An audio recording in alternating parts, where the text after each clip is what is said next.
আমার নবীজি সাহাবে কেরাম কি যুদ্ধের জায়গাগুলো সব সিলেকশন করে দিয়েছেন, কিন্তু এই 50 জন তীরন্দাজ সাহাবী মনে মনে চিন্তা করলেন, সিদ্ধান্ত নিলেন, যেহেতু যুদ্ধ থেমে গেছে এই জায়গায় থেকে আর কি লাভ, তরবারি ছেড়ে তারা সেই স্থানটা ছেড়ে অন্য কোথাও চলে গেছে। কাফিরদের ভিতর থেকে, কুরাইশদের ভিতর থেকে একটা টিম ওই চান্স নিয়ে ওই চিকন গুলি পথ দিয়ে তারা ভিতর দিকে অতর্কিত হামলা চালিয়েছে। তাদের হামলার মূল লক্ষ্য ছিল অন্য কিছু নয়, মূল লক্ষ্য ছিল তারা চিন্তা করলো কাউকে মারার দরকার নেই, একটা ব্যক্তিকে মারলে ইসলাম শেষ হয়ে যাবে। এই চিন্তা মাথায় নিয়ে দূর থেকে বৃষ্টির মতো তীর মারা শুরু করলো রাসূলকে লক্ষ্য করে।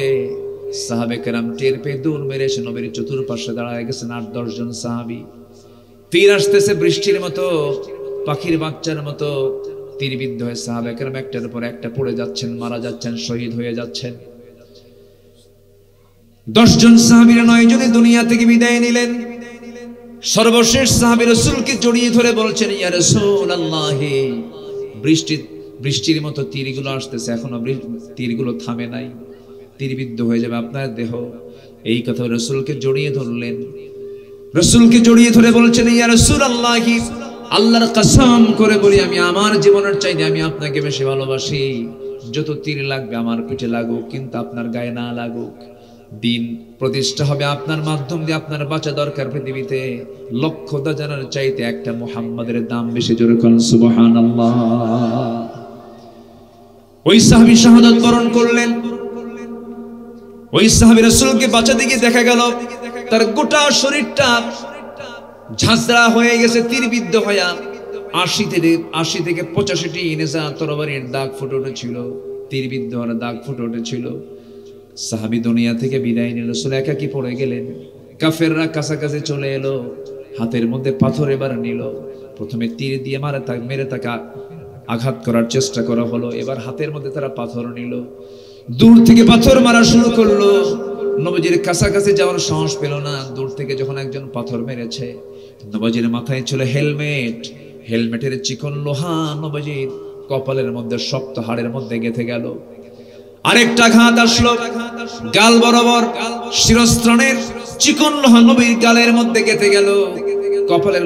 কপালের হাড়ের মধ্যে লোহা গেঁথে গেছে, গালের মধ্যে আরেকটা লোহার ফলা ঢুকে গেছে। আরেকটা পাথর মেরে দিয়েছে মুখ বরাবর, সামনের সুন্দর 2টি দাঁত ভেঙে পড়ে গেছে।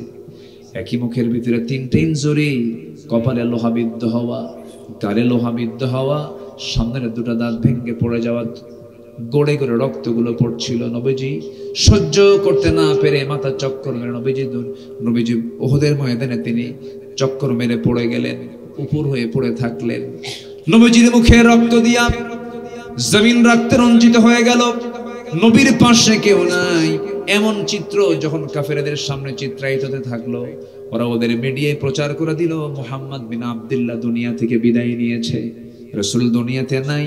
এমন সংবাদ যখন সাহাবে কেরামদের কানে কানে চলে গেছে, সাহাবে কেরাম অস্থির হয়ে গেছেন। বিশেষ করে সাইয়েদনা ওমর ফারুক কাঁদতে কাঁদতে বলছেন, যে দুনিয়ায় রাসূল নাই সেই দুনিয়া আমার বাঁচার কোনো প্রয়োজন নাই।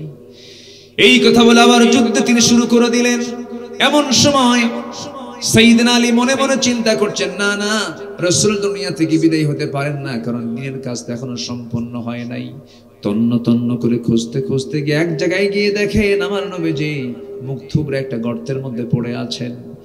গোটা শরীর তার রক্তে রঞ্জিত, জামাটা রক্তে লাল হয়ে আছে, দাড়িগুলো রক্তে লাল হয়ে আছে, চেনা যাচ্ছিল না।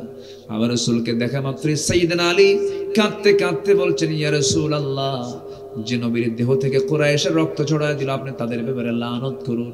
রাসূল বলছেন, আলী রে, আমি তোমার কাছে একটা কথা স্পষ্ট ভাষায় জানান দিতে চাই, বেশি দিন দূরে নয়, যে দেহের রক্ত এই জমিনে স্পর্শ করেছে, এই জমিনে একদিন আল্লাহর দিন কায়েম হয়ে যাবে। যেরকম সুবহানাল্লাহ। সাইয়েদনা আলী বুকের মধ্যে নিয়ে, কোলের মধ্যে নিয়ে এত জোরে দৌড় মারলেন, নিরাপদ জায়গায় তাকে শোয়া রাখলেন।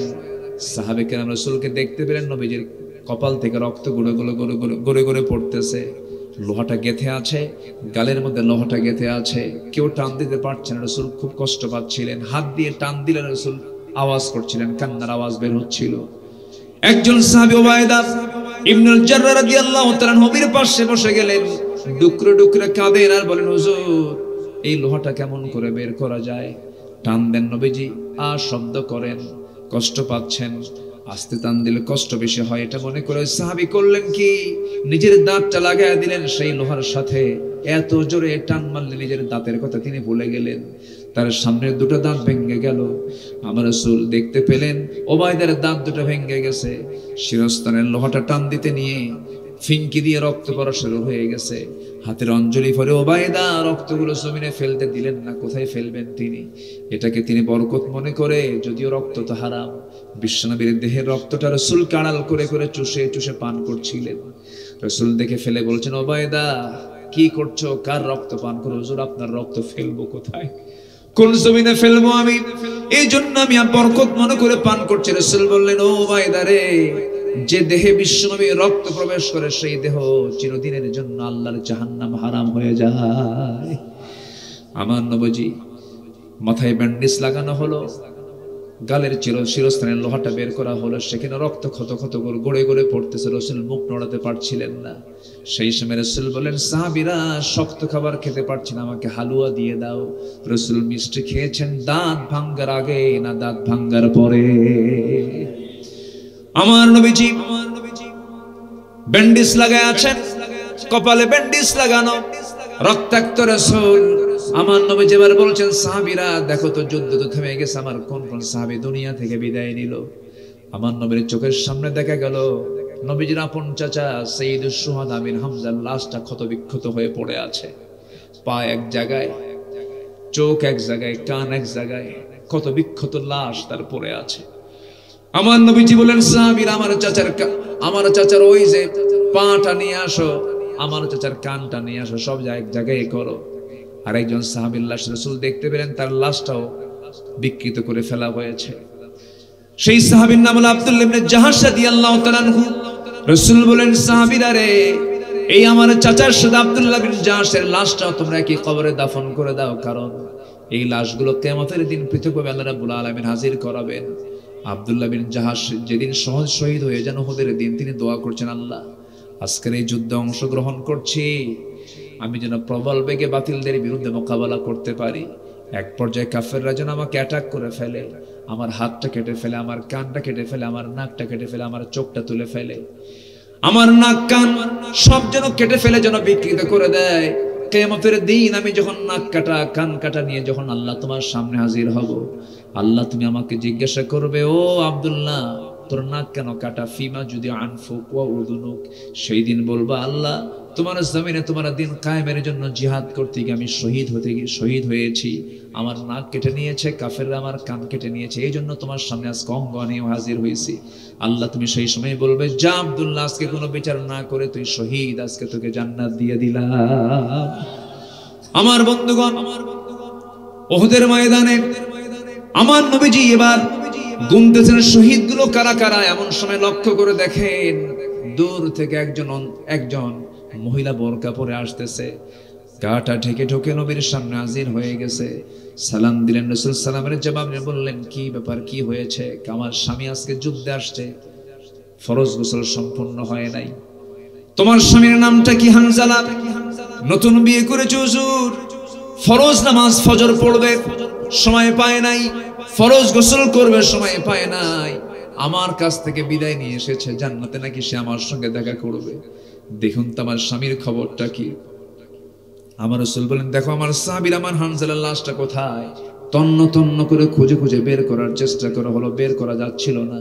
ইতিমধ্যে জিবরিল আমিন এসে বলছেন, ইয়া রাসূলুল্লাহ, আপনার প্রিয় সাহাবী হানজালার লাশটা আপনি চিন্তা করবেন না, তার ফরজ গোসলটা বাদ থাকার কারণে তার ফরজ গোসল সম্পূর্ণ করানোর জন্য সম্মানজনক ফেরেশতা, সম্মানিত ফেরেশতা দিয়া জান্নাতে তুলে নিয়ে জান্নাতের পানি দিয়ে তাকে ফরজ গোসল রব্বুল আলামিন সম্পূর্ণ করায় দিতেছে।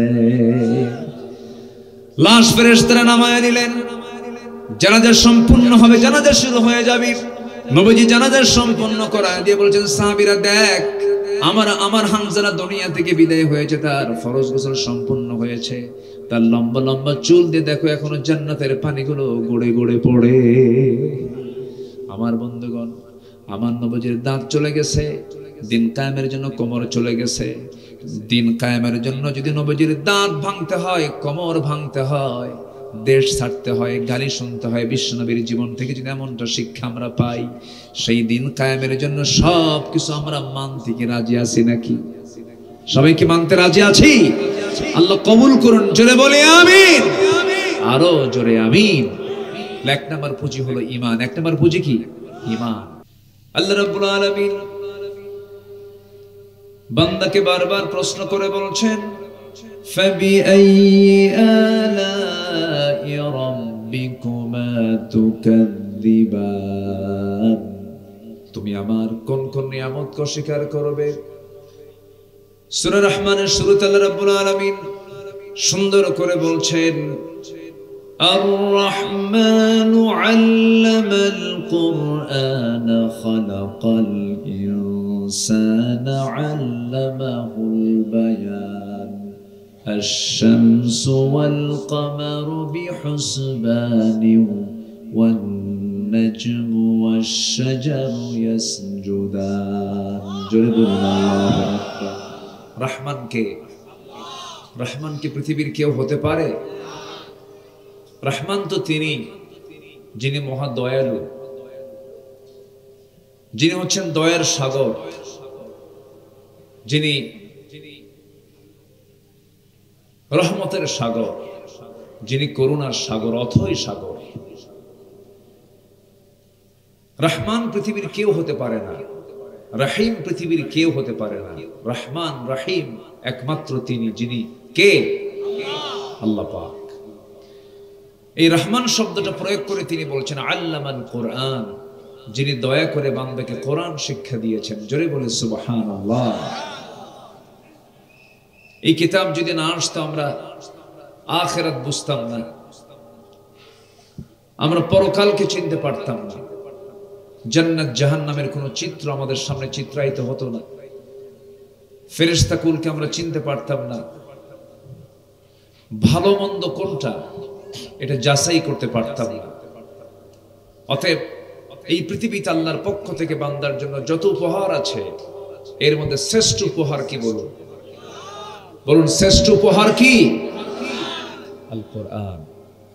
কোরআনে কারীম আল্লাহ পাক আমাকে আপনাকে উপহার দিয়েছেন। কিন্তু দুঃখজনক হলো সত্য, গোটা পৃথিবীর দ্বিতীয় বৃহত্তম মুসলিম জনপদ বাংলাদেশ, যে দেশে প্রায় 20 কোটি মুসলমান, তার সিংহভাগ, একটা বিশাল অংশ কোরআনটা সহি করেই পড়তে পারে না। আমি জরিপ করে দেখেছি, আমার ধারণায়, এটা আমার যতটুকু আমি আন্দাজ করেছি, সর্ববড় জোর 40 থেকে 45 লক্ষ মুসলমান আমার দেশে কোরআনটা শুধু সহি করে পড়তে পারে, অর্থবাদ, ব্যাখ্যাবাদ। আর বাকি এই বিশাল একটা সিংহভাগ অংশ তারা কোরআনটাই ভালো করে পড়তেই পারে না। অথচ কোরআন তাকে লানত দেয় যে কোরআনটাকে ভুল করে পড়ে, আর কোরআন যে পড়ে না তার তো কোনো অবস্থাই নেই। কোরআন যে ভুল করে পড়ে, কোরআন থেকে লানত দিচ্ছে। রুব্বা কারিইন লিল কোরআন ওয়াল কোরআনু ইয়ালআনুহু। কোরআন তাকে লানত দেয় যে কোরআনটাকে সহি করে পড়ে না। তাহলে কোরআন সহি শুদ্ধ করে পড়া কি বলুন তো? কেউ তো কিচ্ছু বলতেছেন না, মনে হয় নফল। বলেন, কোরআন সহি শুদ্ধ করে তেলাওয়াত করা সবার জন্য কি? হজ সবার জন্য কি? সবার জন্য ফরজ। ভালো করে বলতে হবে, উত্তর দিতে হবে। হজ কি সবার জন্য ফরজ? কোরআন শুদ্ধ করে পড়া একটু লক্ষ্য করবেন কিন্তু। আচ্ছা, রোজা কি সবার জন্য ফরজ? না। ইন কুনতুম মারদা আও আলা সাফারিন, অসুস্থ আছো, সফরে আছো, ফরজ না। তাহলে রোজাও সবার জন্য ফরজ না, অবস্থা ভেদে হুকুমের পরিবর্তন হয়। যদি সে অসুস্থ সারা জীবন থাকে, রোজার কোনো প্রয়োজন নাই। তাহলে হজ সবার জন্য ফরজ নয়, অথচ ফরজ ইবাদত। রোজা সবার জন্য ফরজ নয়, কিন্তু ফরজ ইবাদত। যাকাত সবার জন্য দেওয়া কি ফরজ। যে ভিক্ষা করে ওর কি যাকাত ফরজ? ওর যাকাত আসবে, ওর তো যাকাত নেবে আরো। তাহলে যাকাত দেওয়া ফরজ, সবার জন্য নয়। রোজা রাখা ফরজ, সবার জন্য নয়। হজ করা ফরজ, সবার জন্য নয়, কিন্তু কোরআনকে সহি করে পড়া সবার জন্য। আজকে কিসের মাহফিল হচ্ছে বলেন? জরুরি কিসের মাহফিল? আমি মাঝখানে লক্ষ্য করছি সাদা কিছু ফেরেশতা বসে আছে মাঝখানে, না? মাদ্রাসার একটা টোটাল টিম বসে। আমি খুব টেনশনে আছি, ওস্তাদ যদি শুধু দাঁড়ায়া যায় একটাকে খুঁজে পাবে না, শুধু চোখের ইঙ্গিত মারবে চল মাদ্রাসায় চলে যায়। আমার সলিমদ্দির কোনো খাওয়া নাই আর, কই মাশাআল্লাহ, তাহলে তার কোনো টেনশন নাই। সম্মানিত ভাইয়ের, আমি খুবই আনন্দিত যে বাচ্চাগুলো কোরআন শোনার জন্য মাহফিলের কি সুন্দর ফুল বাগানের ফুলের মতো বসে আছে। বলি আলহামদুলিল্লাহ, জোরে বলি আলহামদুলিল্লাহ। আমার ব্যক্তিগত একটা কথা আমি বলেই ফেলছি, আমি আল্লাহ পাক আমাকে একটা ছেলে সন্তান দিয়েছেন, মেয়ে দিয়েছেন মেলাগুলো মনে হয় না আমার কাছে। আল্লাহ পাক 4টা মেয়ে দিয়েছেন, কেউ তো আলহামদুলিল্লাহ বললেন না। বিয়ে তো আপনি দিবেন, বিয়ে তো আমি দেব। জি, তাই আমি আমার ছেলেকে বলেছি, বাবা তুমি হাফেজ হবে। মাশাআল্লাহ, হাফেজ হয়ে গেছে। তো কোরআন যার সিনার মধ্যে, 30 পারা কোরআন যার সিনার মধ্যে থাকে, বলেন তো ওই সিনাইকে পৃথিবীর সব জ্ঞান কি উঠানো সম্ভব না? পৃথিবীর সব জ্ঞান ওই সিনাই কি তোলা কি কঠিন না সহজ? যে সিনাই 30 পারা কোরআন থাকতে পারে, সেই সিনাই গোটা পৃথিবীর সকল জ্ঞান ঢুকতে পারে। আলহামদুলিল্লাহ বলে, জোরে বলি আলহামদুলিল্লাহ। একটা হাফেজের বাপ, একটা আলেমের বাপ, একজন বড় মুফাসসির মুহাদ্দিসের বাপ, ফকির বাপ, এটা যে কত বড় অর্জন, এটা টের পাওয়া যাবে হলো কিয়ামতের দিন। কিসের দিন বলেন? কিয়ামতের দিন। আপনি ডাক্তারের বাবা হয়েছেন, সমস্যা নাই, ডাক্তার তো ইসলামের বাইরে না, কিন্তু প্রচলিত আমার দেশের যে চিকিৎসক, যে ইঞ্জিনিয়ার, যে আইনজীবী বলেন, যে পেশাই বলেন না কেন, একমাত্র মাদ্রাসায় না পড়া পর্যন্ত কোন পেশার মধ্যে কি ইসলাম শিক্ষা ছিল? আজ থেকে ইসলাম শিক্ষা আছে। বিসিএস ক্যাডার হয়, বিসিএস ক্যাডার একজন এত বড় উচ্চপদস্থ একজন কর্মকর্তা, তাকে যদি প্রশ্ন করা হয় ওযুর ফরজ কয়টা, কয় 14টা। সূরা ফাতিহা পড়তে পারে না। যে সূরা ফাতিহার মতো একটা সূরাকে যে সহি করে পড়তে পারে না, সে আল্লাহর কাছে হলো টাটকা মূর্খ। কি মূর্খ বলেন? টাটকা মূর্খ। এজন্য আমি তাফসীর মাহফিলের শুরুতেই, যেহেতু কোরআনের মাহফিল আসছেন, সবার কাছে আমি একটা মেসেজ দিতে চাই। হজ সবার জন্য ফরজ নয়, রোজা সবার জন্য ফরজ নয়, যাকাত সবার জন্য ফরজ নয়, কিন্তু কোরআনকে সহি করে পড়া সবার জন্য কি ফরজ। এটার দিকে একটু আমরা গুরুত্ব দেব তো ইনশাআল্লাহ। জোরে বলি ইনশাআল্লাহ, আর জোরে বলি ইনশাআল্লাহ। কোরআনকে সুন্দর করে আমরা পড়ব, আল্লাহ কবুল করুন, জোরে বলি আমিন। এই কিতাবের মধ্যে আল্লাহ পাক সবকিছু বলে দিয়েছেন। কোনটা আল্লাহর পছন্দের কাজ, কোনটা আল্লাহর অপছন্দের কাজ, কোনটা হালাল, কোনটা হারাম, কোনটা ন্যায়, কোনটা অন্যায়, কোনটা বৈধ, কোনটা অবৈধ, কোনটা লেজিটিমেট, কোনটা প্রহিবিটেড, কোনটা আমার জন্য জান্নাতের কাজ, কোনটা আমার জন্য জাহান্নামের কাজ। আকাশের সূর্য যেমন স্পষ্ট আমরা চোখের সামনে দেখতে পাই, বান্দার কাছে আল্লাহ পাক সত্য মিথ্যাকে এত সুন্দর করে স্পষ্ট করেছেন। বান্দা কোরআন খুললে পরে দিবলকের মতো স্পষ্ট দেখতে পায়, এটা জান্নাতের পথ, এটা জাহান্নামের পথ।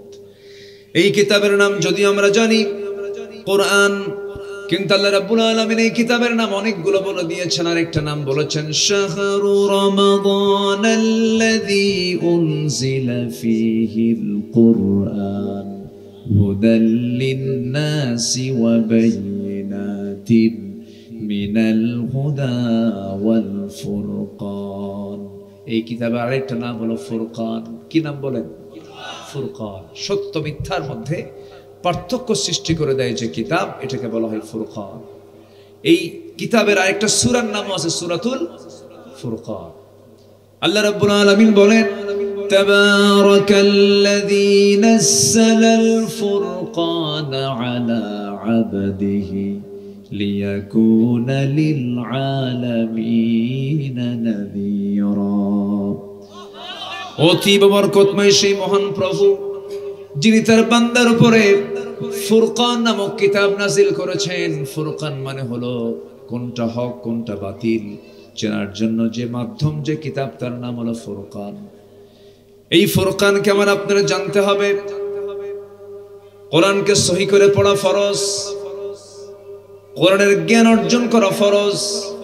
আল্লাহ রাব্বুল আলামিন এই কিতাবের জ্ঞান অর্জন করার জন্য প্রথমেই যে হুকুমটা দিয়েছেন, নামাজ নয়, রোজা নয়, হজ নয়, যাকাত নয়, প্রথম জহিটা নাজিল করেছেন। যারা পারেন ঠোঁট মিলিয়ে বলুন ইকরা বিসমি রাব্বিকাল্লাযী খালাক খালাকাল ইনসানা মিন আলাক ইকরা ওয়া রাব্বুকাল আকরামুল্লাযী আল্লামা বিল কলম আল্লামাল ইনসানা মা লাম ইয়ালাম। জোরে বলুন আল্লাহু আকবার। পড়ো কার নামে? আসতে বলবেন না, পড়ো কার নামে? আল্লাহর নামে পড়ো। আমার দেশে আবার কিছু কিছু কোরআন পাঠক আছে, কোরআন পড়ে, তাহাজ্জুদে পড়ে, তাসবিহ জপে, কোরআনও পড়ে।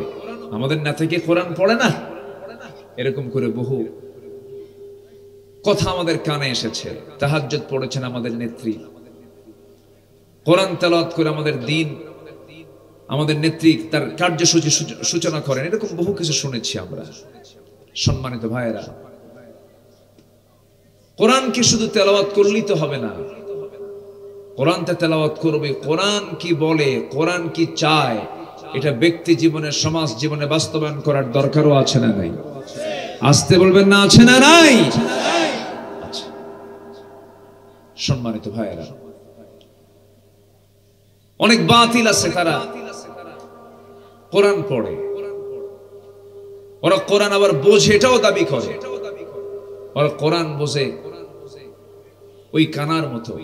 এক কানা গেছে মসজিদে নামাজ পড়তে, তো নামাজ পড়তে গিয়ে মাগরিবের আগে গিয়ে বসেছে ইমামের সাথে।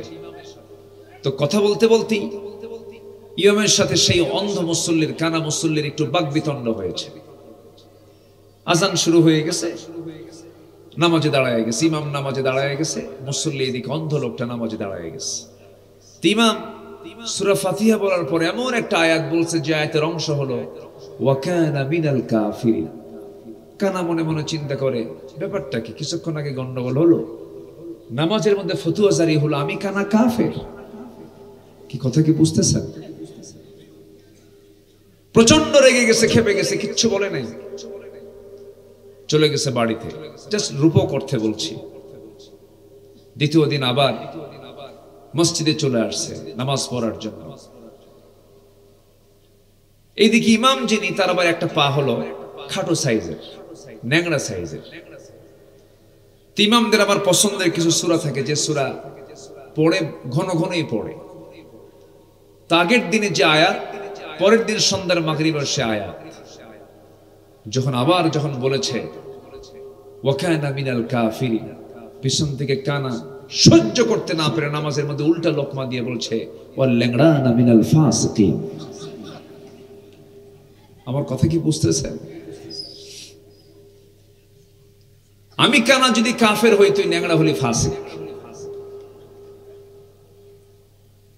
আমি একটা উদাহরণ দিতে নিয়ে এই কথাটা বলে ফেললাম। যারা দাবি করেন আমরা কোরআন পড়ি, আমরা তাহাজ্জুদ পড়ি, আমরা হজ করি, আমরা দান সদকা করি, আমরা মসজিদ বানাই, আমরা মাদ্রাসা বানাই, ঠিক আছে, মদের আইন কেন পাশ করো? আস্তে কোন কেন? বেশ্যাবৃত্তির লাইসেন্স কেন পাশ হয়? অশ্লীল সিনেমা নাটকের সেন্সর বোর্ড কেন অনুমতি দেয়? কেন? সম্মানিত বন্ধুগণ, অন্য ধর্মের মতো শুধু ইসলাম নাম সর্বস্ব একটি ধর্মের নাম নয়। ইসলাম হচ্ছে complete and balanced code of life. ইসলাম হচ্ছে পরিপূর্ণ ভারসাম্যপূর্ণ একটি জীবন বিধান, কমপ্লিট, যার ভিতরে এমন কোন শরিয়া নাই, এমন কোন বিধান নাই যা ইসলামে বাদ পড়েছে। যেরকম সুবহানাল্লাহ। ইসলাম কি আংশিক না পরিপূর্ণ? বলেন বলেন বলেন বলেন বলেন। ইসলাম কি অপরিপূর্ণ না পরিপূর্ণ? কার এটা? আসতে বলবেন না কার? আল্লাহ। ইসলামকে কেউ খাটো করতে পারবে? ইসলামকে কেউ লম্বা করতে পারবে?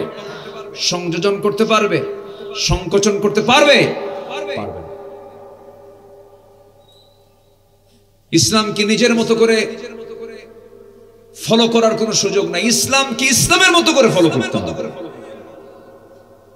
নামাজ পড়বা আল্লাহর নিয়মে, সমাজ চালাবো দুনিয়ার নিয়মে, এটার নাম ইসলাম মানা নয়। ইসলাম মানতে হবে এক আনা না 16 আনা। এক আনা না 16 আনা? কার হুকুম? আল্লাহ রাব্বুল আলামিন বলেন, ইয়া আইয়ুহাল্লাযীনা আমানু দুখুলু ফিস-সিলমি কাফা ওয়ালা তাত্তাবিউ খুতুওয়াতিশ শাইতান ইন্নাহু লাকুম আদুউম মুবিন। ঈমানদারেরা, ঈমানের যারা দাবি করো তাদেরকে লক্ষ্য করে আল্লাহ রাব্বুল আলামিন বলেছেন, ইসলামের ভিতরে পরিপূর্ণরূপে দাখিল হয়ে যাও। আংশিক ঢুকবে, আংশিক ঢুকবে না। তুমি নামাজ আল্লাহর নিয়মে পড়বে, রোজা আল্লাহর নিয়মে রাখবে, ব্যাংক চালাবে দুনিয়ার নিয়মে, অর্থ চালাবে দুনিয়ার নিয়মে, ক্যান্টনমেন্ট চালাবে দুনিয়ার নিয়মে, পলিটিক্স সিয়াসা রাজনীতি করবে তুমি দুনিয়ার নিয়মে, মানুষের নিয়মে। এটার নাম ইসলাম মানা নয়। রাসূলকে শুধু নামাজে মানবে, রাসূলকে শুধু মিষ্টি খাওয়াতে মানবে, রাসূলকে শুধু সুন্নাতে মানবে। কিন্তু রাসূল যে দিন কায়েমের সংগ্রাম করতে গিয়ে দাঁত ভেঙেছেন, নবীজির কোমর খোঁজা হয়ে গেছে, নবীজির কপালে লোহা বিদ্ধ হয়েছে দিন কায়েমের সংগ্রাম করতে গিয়ে। নবীজির ব্যক্তিগত জীবনকে পছন্দ করবে, রাজনৈতিক জীবনকে পছন্দ করবে না। তুমি উম্মত নও, তুমি হলো ভণ্ড প্রতারক। ঠিক কি না? রাসূলকে তুমি রাজনৈতিক জীবনে মানবা না, তোমার রাজনীতির লিডার হবে আরেকজন, আর তুমি বলতেছ আমি নবীর উম্মত, তুমি ভণ্ড। রাসূলকে মানতে হবে এক জায়গায় না সব জায়গায়, এক জায়গায় না সব জায়গায়। রাসূলকে দেশ চালাইছেন, আস্তে কয়, রাসূলকে দেশ চালাইছেন, রাসূলকে বিচার করেছেন, রাসূলকে নামাজের নেতৃত্ব দিয়েছেন, রাসূলকে ব্যবসা করেছেন, রাসূল কোনো কিছু বাদ দিয়েছেন? সবই তো করেছেন। রাসূলকে শুধু নামাজের মধ্যে রাখেন কেন? Of all the religious personalities, the Prophet Muhammad sallallahu alaihi wasallam was the most successful. গোটা পৃথিবীর মধ্যে একজন ব্যক্তি যিনি সব ক্ষেত্রে সফল, তিনি হচ্ছেন মুহাম্মদ সাল্লাল্লাহু আলাইহি ওয়াসাল্লাম। 12.5 লক্ষ বর্গ মাইলের তিনি রাষ্ট্রপ্রধান ছিলেন। সুবহানাল্লাহ বলেন, সুবহানাল্লাহ বলেন। তিনি বিচার করেছেন, তিনি সব কিছু করেছেন, তিনি মডেল ছিলেন। সে রাসূলকে আমরা মানব এক জায়গায় না সব জায়গায়? বলেন এক জায়গায় না সব জায়গায়?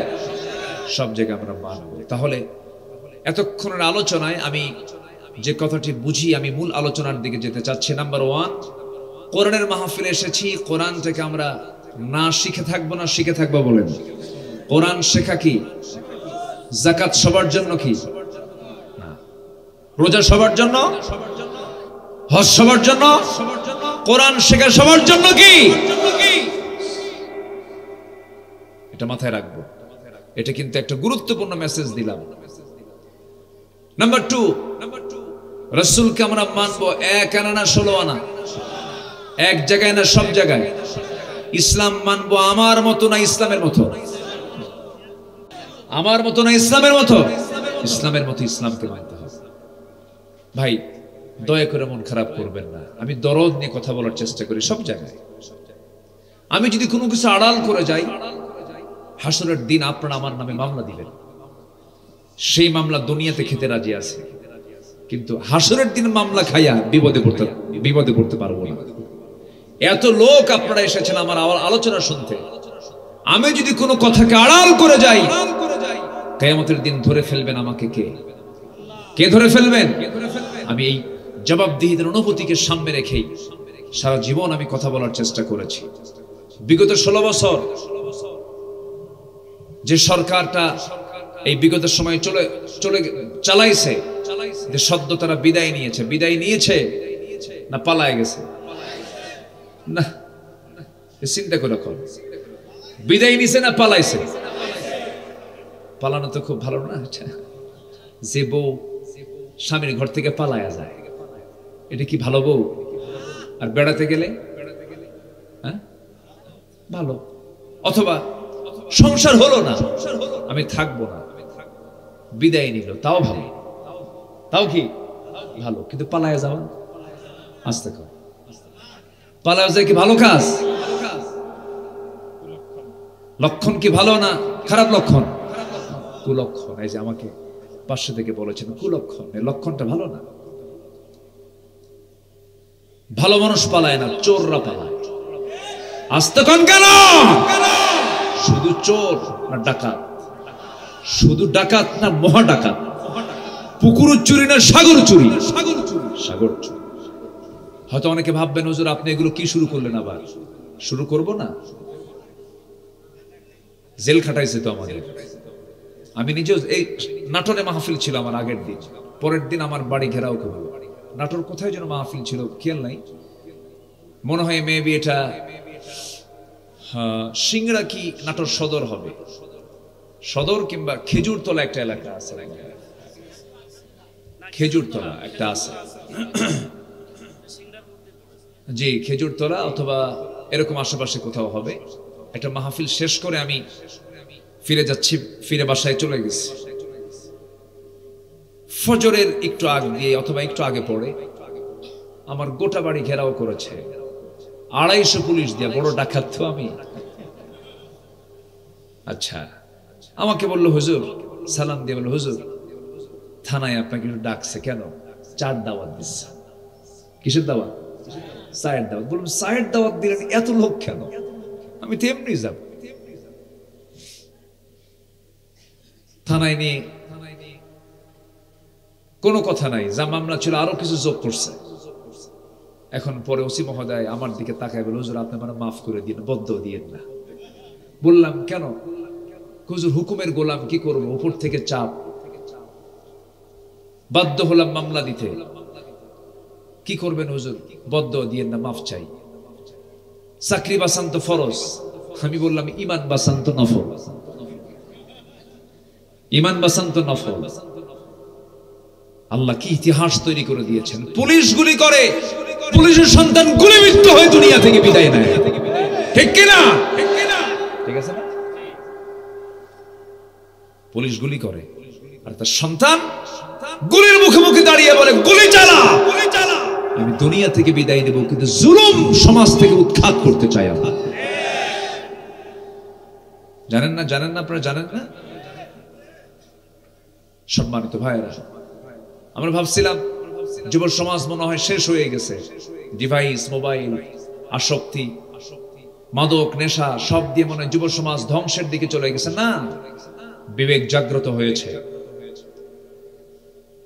কি বিবেক জাগ্রত হলো? ভাবছিলাম মনে হয় নেশা টেশা দিয়ে, অনলাইন দিয়ে সব শেষ হয়ে গেছে, কিন্তু জাতে মাতাল একদম তালে ঠিক, একদম সোজা বঙ্গভবন ঘেরাও করে ফেলছে, গণভবন দখল করে ফেলছে। খায় না, কয় যে খাই নাই, দুপুরে গিয়ে একদম লাঞ্চ করলো মুরগির রান দিয়া। করছে না গণভবনে? খাইছে কিনা বলে? বিজয়টা কে দিয়েছেন বলেন? আসতে বলবেন না, বিজয়টা কে দিয়েছেন? সকল কল্যাণ কার হাতে? বিজয় কে দিতে পারেন? যুবকদের হৃদয়ে আল্লাহর ভয় সৃষ্টি করে দুনিয়ার সব ভয়কে আল্লাহ পাক যুবকদের হৃদয় থেকে মুছে দিয়েছিলেন। যুবকরা কোনো ভয়ই ছিল না, গুলি করে একটা হাজির হয় 10টা, লাভ নাই। আমার বন্ধুগণ, বহু কথা আছে, আস্তে আস্তে করে একটু শুনতে হবে, মনোযোগ দিয়ে শুনুন। দুনিয়াতে এসেছি আমরা একটা লক্ষ্য নিয়ে, একটা লক্ষ্যে আল্লাহ রাব্বুল আলামিন পাঠিয়েছেন। সেই লক্ষ্য পূরণ করে যদি আল্লাহর সামনে হাজির হতে পারি, আল্লাহ খুশি হলে আমাদের জন্য লাভ। আল্লাহ যদি নারাজ হয়ে যান, বড় বেকায়দা হয়ে যাবে। আমার আপনার জন্য দুইটা রাস্তা খোলা আছে, একটা হলো জান্নাতের রাস্তা, আরেকটা হলো জাহান্নামের রাস্তা। জাহান্নাম থেকে বাঁচার জন্য আল্লাহ রাব্বুল আলামিন বান্দাকে বলছেন, বান্দারে আমি তোকে জাহান্নাম থেকে বাঁচায় তোকে জান্নাত দিয়ে দেব। এর কি কিছু আমল তোরে শেখায় দেব নাকি? আল্লাহ রাব্বুল আলামিন বলেন, হাল আদুল্লুকুম আলা তিজারাতিন তুনজিকুম মিন আযাবিন আলীম তুমিনুনা বিল্লাহি ওয়া রাসূলিহি ওয়া তুজাহিদুনা ফি সাবিলিল্লাহি বিআমওয়ালিকুম ওয়া আনফুসিকুম যালিকুম খায়রুল লাকুম ইন কুনতুম তা'লামুন। জোরে বলুন আল্লাহু আকবার। আমি কি তোমাদেরকে এমন একটা বিজনেসের কথা বলবো যে বিজনেস তোমাকে জাহান্নাম থেকে বাঁচায় জান্নাতের পথে তোমাকে তুলে দেবে? সেই বিজনেসের পুঁজি হলো কয়েকটা। এর মধ্যে 1 নাম্বার পুঁজি হলো ঈমান আনবে কার উপরে? ঈমান আনবে কার উপরে? আল্লাহর উপরে। আমাদের ঈমান আছে না নাই? আসতে কয়, আর ঈমান আছে না নাই?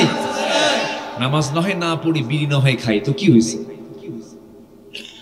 আমার দেশের মুসলমানদের 1 নম্বর বৈশিষ্ট্য নামাজ পড়ে না, 2 নম্বর বৈশিষ্ট্য চান্স পাইলি জিকির বাদ দিয়ে বিড়ি খায়।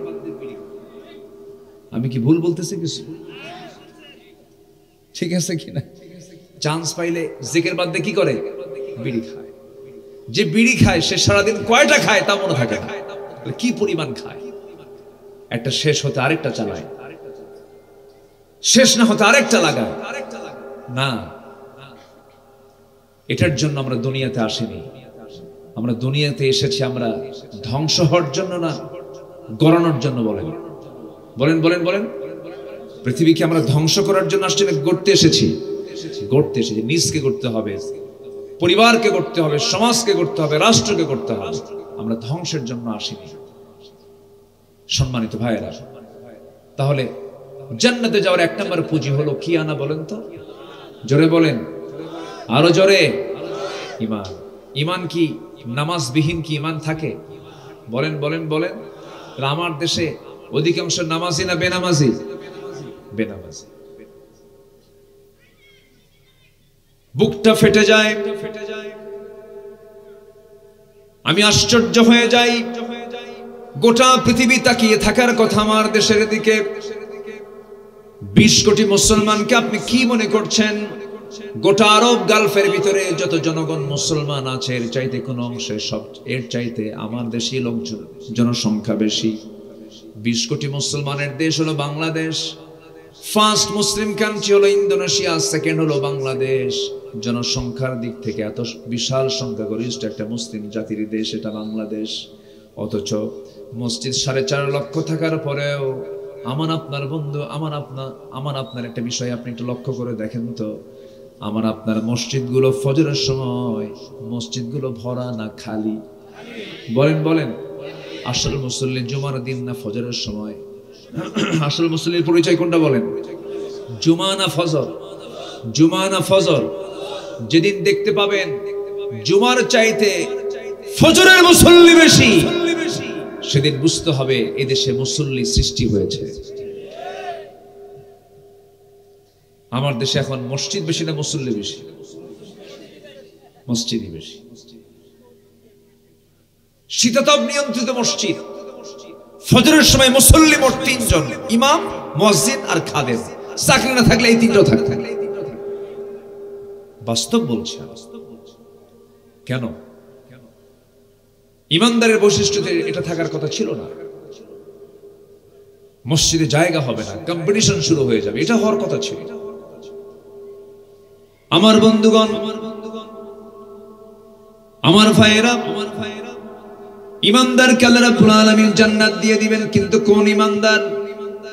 ইমানদারের বৈশিষ্ট্যগুলো মহান রাব্বুল আলামিন কোরআনের বিভিন্ন জায়গায় তুলে ধরেছেন। সূরা মুমিনুনকে আল্লাহ রাব্বুল আলামিন সুন্দর করে তুলে ধরে বলছেন, বান্দারে 7টা গুণ অর্জন করো, জান্নাতের ওয়ারিস তোমাকে আমি আল্লাহ নিজে বানায় দেব। জোরে কোন সুবহানাল্লাহ। কয়টা গুণ বলেন? আস্তে বলবেন না, কয়টা গুণ? 7টা গুণ, এক লাইনে বলে দিচ্ছি আমি। সবাই হাতের কড়া গুনে গুনে মুখস্থ রাখবেন। আল্লাহ রাব্বুল আলামিন বলেন, قد أفلح المؤمنون الذين هم في صلاتهم خاشعون والذين هم عن اللغو معرضون والذين هم للزكاة فاعلون والذين هم لفروجهم حافظون. নাম্বার 1 হলো মুমিন তো ওই মুমিন সফল যে নামাজকে খুশুর সঙ্গে আদায় করে, নাম্বার 1। নাম্বার 2 হলো বাজে কথা মুখ থেকে বের করে না, মিথ্যা সাক্ষী দেয় না, মুখের জিহবার কোনো গুনাহ করে না, মুখ থেকে অযাচিত কোনো কথা বের করে না। নাম্বার 3 হলো যাকাত যে ঠিক মতো আদায় করে। নাম্বার 4 হলো লজ্জাস্থানের যে বান্দা হেফাজত করবে। নাম্বার 5 হলো ওয়াল্লাযীনা হুম লিআমানাতিহিম ওয়া আহদিহিম রাউন। নাম্বার 5 হলো যারা আমানত ঠিক রাখবে। নাম্বার 6 হলো যারা ওয়াদা ঠিক রাখবে। নাম্বার 7 নামাজ দিয়ে শুরু, নামাজ দিয়ে শেষ। ওয়াল্লাযীনা হুম আলা সালাওয়াতিহিম ইউহাফিজুন। নামাজকে যারা সংরক্ষণ করবে, নামাজের ব্যাপারে যারা যত্নশীল হবে, এই 7টা গুণ অধিকার যারা, এই 7টা গুণ যারা সুন্দর করে অর্জন করতে পারবে, এই 7টা গুণের অধিকারী বান্দাকে আল্লাহ রাব্বুল আলামিন বলছেন, আমি আল্লাহ নিজে তার হাতে জান্নাত তুলে দেব। জোরে বলে সুবহানাল্লাহ। কয়টা বলেন? আমি কিন্তু মাহফিল শেষে প্রশ্ন করব, উত্তর দিতে হবে। রাজি আছেন তো সবাই? এরকম কিছু পর্ব রাখা উচিত, মাহফিল শেষে কিছু প্রশ্ন করা উচিত, কি ঠিক আছে না? আর যিনি যাবেন তিনি উত্তর দিবেন না, কেউ যাবেন না। আমি খুবই খুশি, আমি খুবই আনন্দিত যে একটা লোকের কোনো নড়াচড়া নেই। বলি আলহামদুলিল্লাহ। উপজেলার নাম কি? এই বাগাতিপাড়া আর বাগারপাড়া আমার প্যাঁচ লাগে। একটা বাগারপাড়া উপজেলা আছে, কিন্তু এটা কোন জেলা বলেন? না, বাগারপাড়া একটা উপজেলা আছে, বাগারপাড়া বলেন, শোনেন নাই? যশোর, যশোরের একটা উপজেলার নাম হলো বাগার বয়কার বা গয়কার র, বাগারপাড়া। এটা হচ্ছে যশোরের। আর এটা হচ্ছে বাগাতিপাড়া। তাহলে এখানে কি একটা ইন্টারভিউ হতে পারে না বলেন তো? ভাইবা বোর্ডে কিন্তু সাধারণ জিজ্ঞাসায় কোন বিসিএস পরীক্ষাও কিন্তু এটা আসতে পারে যে এই দেশ সম্পর্কের মানচিত্র নিয়ে, এই দেশ নিয়ে কতটুকু চেনা আছে। বাগাতিপাড়া কোনটা, কোন জেলা, কোন জেলায়, আর বাগারপাড়া কোন জেলায়, কি কথা বুঝলেন না আপনারা? তাহলে এই প্রশ্ন যদি বাগাতিপাড়ার কোনো ক্যান্ডিডেট যদি থাকে, এই প্রশ্ন কিন্তু আসতেই পারে যে বাগাতিপাড়া কোন জেলা আর বাগারপাড়া কোন জেলা। বলেন বাগাতিপাড়া কোন জেলা? নাটক। বাগারপাড়া যশোর। আর বাঘা এই যে কাছাকাছি, এই জন্য পারছে না, ওটা তো আলাদা। বাঘ এটা হচ্ছে না, এটা আলাদা জিনিস। মারা তো বহু আছে, বাঘ মারা আছে, ভেড়া মারা আছে, আছে না এরকম বহু মারা, বাঘ মারা, ভেড়া মারা। ওইদিকে আরো কিছু আছে, কোথায় কোথায় যেন আছে, হরিণ মারা আছে। সম্মানিত ভাইয়েরা, তাহলে জান্নাতে যেতে হলে ইমানদারের গুণ আল্লাহ পাক দেখতে চান। কয়টা বলেন তো? জোরে বলেন, কয়টা? 7টা। এর মধ্যে ওয়াদা ভঙ্গ না ওয়াদা রক্ষা, আমানত ভঙ্গ না আমানত রক্ষা, নামাজ না বেনামাজ, বলেন নামাজ না বেনামাজ, মনোযোগ না অমনোযোগ, বুঝে না না বুঝে, জেনে না না জেনে, কোরআনটাকে ভুল না শুদ্ধ করে? কত কন্ডিশন আছে। কথা মিথ্যা না সত্য? বলেন কথা মিথ্যা না সত্য? স্ত্রী ছাড়া, নিজের স্ত্রী ছাড়া অন্য কোন নারীর কাছে যাওয়া যাবে? জেনা না বিয়া? বলেন জেনা না বিয়া? এই তো জান্নাতের কন্ডিশন তো এইগুলো, এই তো কন্ডিশন, আর তো কিছু লাগে না। কিন্তু আমার দেশে এখন জেনা সহজ না বিয়া সহজ? বলেন বলেন। 40 বছর পার হয় বিয়া করো, কি করে খাওয়াবো? মানে বউ মনে হয় হাতি, খাওয়াবে কি করে? সমস্ত উন্নতি, অগ্রগতি, বরকত বিয়ের আগে না বিয়ের পরে? বিয়ের পরে। যে পুরুষ বিয়ে করতে 50 বছর লাগে, ওর কপালে দুঃখ ছাড়া কিচ্ছু নাই। 50 বছর পার হয় বিয়াখ্যান করে, দাঁত তো পড়া পড়া ভাব। 60 বছর হয়ে গেছে, বাচ্চা একটা হয়েছে, 65 বছর বয়সে বাচ্চা নিয়ে রাস্তায় হাঁটে। তখন বাচ্চাকে দেখে বলে, এই তোমার সাথে দেখে দাদা না নানা। কেন কেন এমন হবে? কিসের চিন্তা করেন আপনি? কিসের কিসের কিসের আপনার চিন্তা? রিজিকের দায়িত্ব কার? কি টেনশন করেন? যে যুবক বিয়ে করতে চায় না, যৌবন আছে কিন্তু বিয়ে করে না, ও কি ঠিক আছে না বাইপাস মারে? ও তো ঠিক নাই, ওর লক্ষণ খারাপ। ওর লক্ষণ কি? খারাপ। আল্লাহ পাক সবকিছু বলে দিয়েছেন। বিয়ে হচ্ছে ঈমানের অর্ধেক। আন-নিকাহু নিসফুল ঈমান। আল্লাহু আকবার বলেন, জোরে বলি আল্লাহু আকবার। সব খেয়াল করব। যুবকরা খুব খুশি, হুজুর ভালো করে রাখুন, আমার বাপ বসে আছে বিয়ে শাদী করায় না। দেখছেন কি খুশি, দেখেন খুবই খুশি। বসো, তোমাদের নিয়ে আজকে কিছু কথা বলবো। আস্তে আস্তে কথা বলছি। আমরা কি জান্নাত পেতে চাই? সবাই জান্নাত পেতে চাই। বাঁচতে হবে জাহান্নাম থেকে। বাঁচতে হবে কিসের থেকে? জাহান্নাম থেকে। জাহান্নাম থেকে বাঁচার এক নাম্বার পুঁজি হলো ঈমান। পুঁজি হলো কি? ঈমান। ঈমান আছে, দাম আছে। ঈমান নাই, তার কোনো দাম নাই।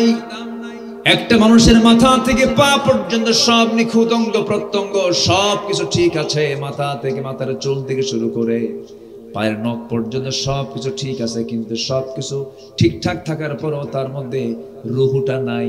দাম আছে নাকি? একটা দেহের মধ্যে সবচেয়ে গুরুত্বপূর্ণ অংশ যেমন রুহু, তেমন একটা বান্দারের জীবনের সবচেয়ে মূল্যবান জিনিসটা হলো তার ঈমান। ঈমান হলো সবচাইতে বড় পুঁজি। ঈমানকে সুন্দর করে আমরা আনবো। আল্লাহ রাব্বুল আলামিন ঈমানদারকে জান্নাতের ওয়াদা করেছেন। রাসূলকে শুধু ভালোবাসলেই হবে না, ভালোবাসলে যদি রাসূলকে ভালোবাসলে যদি জান্নাত পাওয়া যেত, অনেক সাহাবীর আগে আবু তালেব জান্নাতে চলে যেত। আমার নবীর প্রতি ভালোবাসা কি আবু তালেবের কম ছিল? আসতে বলে কম ছিল? নিজের ছেলেকে দূরের বিছানায় রেখে সাইয়েদনা আলী এবং জাফর রাদিয়াল্লাহুকে দূরের বিছানায় রেখে, দূরে রেখে আমার নবীজিকে কোলের মধ্যে নিয়ে নিয়ে তিলে তিলে মানুষ করেছেন আবু তালেব। ভালো খাবারগুলো সন্তানের মুখে তুলে দিয়েছেন, নবীর মুখে তুলে দিয়েছেন, সুন্দর করে ভাষা শিখিয়ে দিয়েছেন, ব্যবসা বাণিজ্য শিখিয়ে দিয়েছেন। নবীজি বিয়ের প্রস্তাব পেয়েছেন খাদিজার পক্ষ থেকে। তিনি নিজের সিদ্ধান্ত নিলেন না, চাচার কাছে গিয়ে বলছেন, চাচা খুয়াইলিদের কন্যা খাদিজা বিয়ের প্রস্তাব দিয়ে লোক পাঠাইছে, আমি কি করব বলুন? আপনি যা বলবেন তাই হবে। আবু তালেব বলে ফেলেন, মুহাম্মদ রে, আমার জানা মতে মক্কা নগরে খুয়াইলিদের কন্যা খাদিজার মতো পুত পবিত্র পরিচ্ছন্ন নারী এই মক্কার মাটিতে দ্বিতীয়টা নাই। তুমি তাকে নিঃসংকোচে বিয়ে করে নিতে পারো। আমার নবীজি নিজের সিদ্ধান্তে বিয়ে করেছেন না, চাচা আবু তালেবের সিদ্ধান্তে বিয়ে করেছেন। বলেন, আবু তালেবের সিদ্ধান্তে বিয়ে করেছেন। এই আবু তালেব নবীর পক্ষে সারা জীবন কথা বলেছেন, সারা জীবন কাজ করেছেন। আমার রাসূলকে খুব মহব্বত করতেন, পছন্দ করতেন। নবীকে মহব্বত করতে গিয়ে জেল পর্যন্ত খেটেছেন, বয়কট পর্যন্ত খেটেছেন। সাড়ে তিন বছর শিব আবু তালেবে তিনি থেকেছেন। এত কিছু করার পরেও মৃত্যুর আগ দিয়ে রাসূল যখন বললেন, চাচা একটা বারের মতো কালিমার ঘোষণা দিয়ে দেন, সঙ্গে সঙ্গে আবু তালেব বলল, মুহাম্মদ রে, বাপ দাদার ধর্ম আমি ছাড়তে পারবো না। এমন ধরনের কাণ্ড জ্ঞানহীন লোক এখনো সমাজে আছে না নাই? বলেন, আসতে বলবেন না, আছে না নাই? আমার বাবু চোরের দল, আমিও ডাকাতের দল, আছে না? এদেশে ইসলামী দল ছাড়া যত দল আছে সব তো চোরের দলই তো। আস্তে কন কেন, আস্তে কন কেন? চাঁদাবাজি কি বন্ধ হয়েছে? চাঁদাবাজি এখনো আছে না নাই? আমরা নতুন বোতলে পুরাতন মদ দেখতে চাই না। আস্তে কন কেন, জোরে কন ঠিক কিনা? আমরা একটা সুখী সমৃদ্ধশালী একটা কল্যাণ রাষ্ট্র দেখতে চাই, যেখানে প্রত্যেকটা নাগরিকের অধিকার নিশ্চিত হবে, বিচার স্বাধীনভাবে চলবে, প্রতিটি নাগরিক তার সুষ্ঠু ফয়সালা পাবে, স্বাধীনভাবে চলতে পারবে, ব্যবসা স্বাধীনভাবে করবে, কোন অন্যায়কে প্রশ্রয় দেওয়া হবে না। এমন একটি কল্যাণ রাষ্ট্র কি সবাই চান? আসতে বলে সবাইকে চান। বিগত রমজান মাসে আমি আমার বুদ্ধি বয়সে এমন সময় আমি পাইনি। বিগত রমজান মাসে, যে মাসে সবচাইতে একটা পণ্যের ব্যবহার সবচেয়ে বেশি হয় পেঁয়াজ, সেই পেঁয়াজের দাম ছিল রমজান মাসে হাতের নাগালে না হাতের বাইরে? নাগালে। তার আগের বছর ছিল 150 টাকা কেজি, এবার গেছে 25 থেকে 30 টাকা কেজি। ভারত থেকে কি একটা পেঁয়াজও বাংলাদেশে ঢুকেছে? কমলো কেন বলেন? অসম্ভব না সম্ভব? বলেন অসম্ভব না সম্ভব? সম্ভব।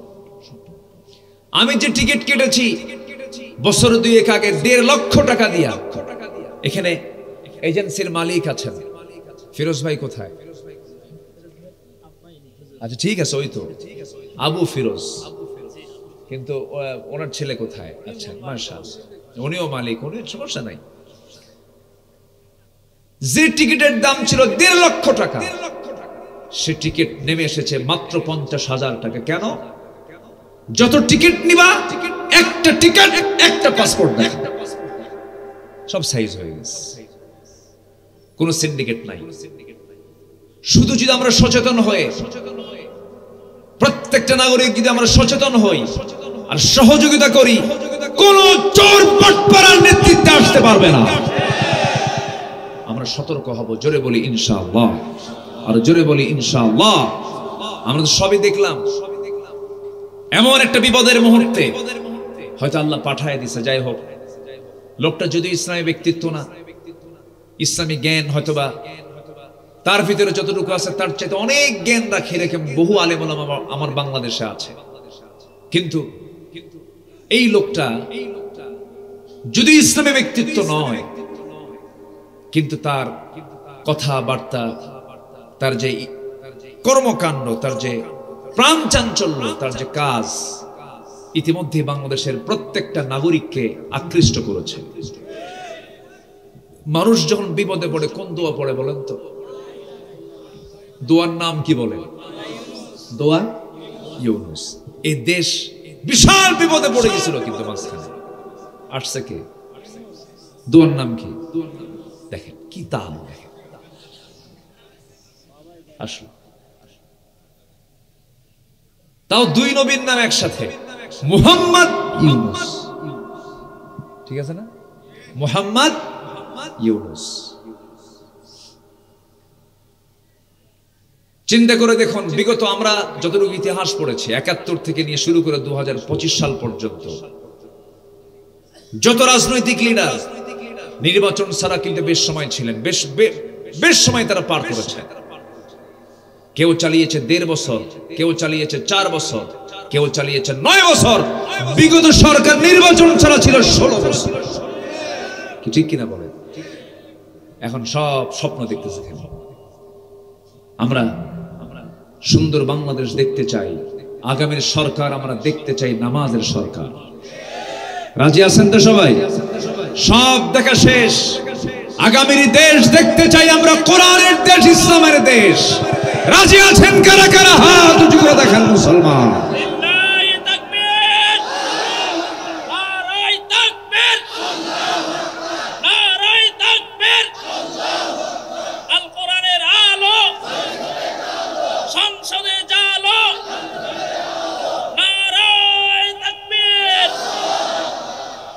আল্লাহ কবুল করুন। জোরে বলি আমিন, আরো জোরে আমিন।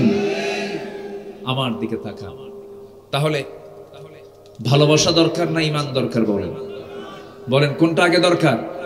আবু তালেবের মধ্যে কি ছিল? মোহাব্বত ছিল, কিন্তু ঈমান ছিল না। ঈমানটা আগে দরকার। রাসূল আমার বলে দিলেন, চাচা ছোট্টবেলা থেকে আমি আপনার কাছেই মানুষ হয়েছি। জন্মের পূর্বেই বাপ হারিয়েছি, জন্মের পর পর মাকে হারিয়েছি, আমার দাদাকে হারিয়েছি। ওই ছোট্ট 8 বছর আমি শিশু মুহাম্মদ যার চোখের সামনে বড় হয়েছে, আজকে আল্লাহর পয়গম্বর আল্লাহ পাক আমাকে বানিয়েছেন। এত বড় সম্মান আমি পেয়েছি চাচা, আপনার কাছ থেকে ব্যবসাও শিখেছি, ভাষা শিখেছি, আমি আপনার সকল আচরণে মুগ্ধ। কিন্তু চাচা দুনিয়া থেকে বিদায় নিতেছেন, আমার বড় আফসোস। আপনার দুটা কলিজার টুকরা সন্তান আলী এবং জাফর দুজন ইসলাম কবুল করলো। চাচা যান, শুধু মোহব্বত হলে চলবে না, ভালোবাসা হলে চলবে না, একটাবার আপনি কালিমা পড়ে মুসলমান হয়ে যান। সঙ্গে সঙ্গে সঙ্গে সঙ্গে আমার রাসূল এই কথা যখন বলে ফেললেন, আবু তালেব বলতেছেন, ও আমার ভাতিজা মুহাম্মদ, আমি সবকিছু বুঝি, তুমি আল্লাহর নবীও, তুমি এটা সত্য, মহাসত্য, তুমি আল্লাহর নবী, কিন্তু আমার বাপ দাদা যা কিছু করে গেছে তার বাইরে যেতে পারবো না। আমার মনে হয় কালিমা আমার কপালে জুটবে না। আমার নবীজি বারবার চেষ্টা করছিলেন। নবীজি তার বরকতের হাতটা মাথা থেকে পা পর্যন্ত বুলায় দিলেন, বারবার বলছেন, চাচা পুরো কালিমা লাগবে না, শুধু বলবেন লা ইলাহা ইল্লাল্লাহ। এতটুকুন বললে আমি আপনার জন্য জামিন হব, আল্লাহর কাছে গিয়ে আপনার ব্যাপারে আমি আবদার করব। সঙ্গে সঙ্গে তাও বলা তার নসিবে জুটলো না। ফেরেশতা এসে রাসূলকে বলেন, হে রাসূল, আপনি যাকে ভালোবাসবেন আপনি তাকে হেদায়েত দিতে পারবেন না, কারণ হেদায়েতের মালিক কে? আসতে হবেন না, হেদায়েতের মালিক কে? হেদায়েত কে দেন বলেন?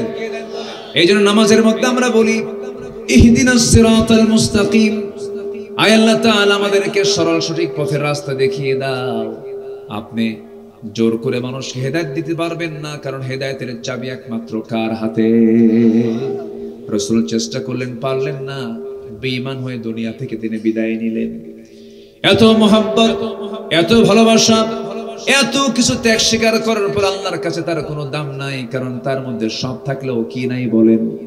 ঈমান নাই। এইজন্য ঈমানটা বড় শর্ত। তো মিনুনা বিল্লাহি ওয়া রাসূলিহি ওয়া তুজাহিদুনা ফি সাবিলিল্লাহি বিআমওয়ালিকুম ওয়া আনফুসিকুম যালিকুম খায়রুল লাকুম ইন কুনতুম তা'লামুন।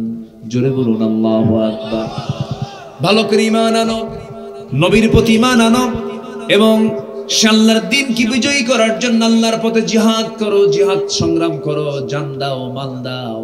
আল্লাহ রাব্বুল আলামিন বলেছেন, বান্দারে এমনি এমনি আমি তোরে জান্নাত দেব না, তোর সঙ্গে আমার সম্পূর্ণ চুক্তি হয়েছে, কন্ট্রাক্ট হয়েছে, তুই জানমাল দিবি, আমি তোরে জান্নাত বুঝায় দেব। জোরে কোন সুবহানাল্লাহ। বাড়িতে গিয়ে কোরআন খুলে দেখে নেবেন, সূরা তাওবার 111 নম্বর আয়াত।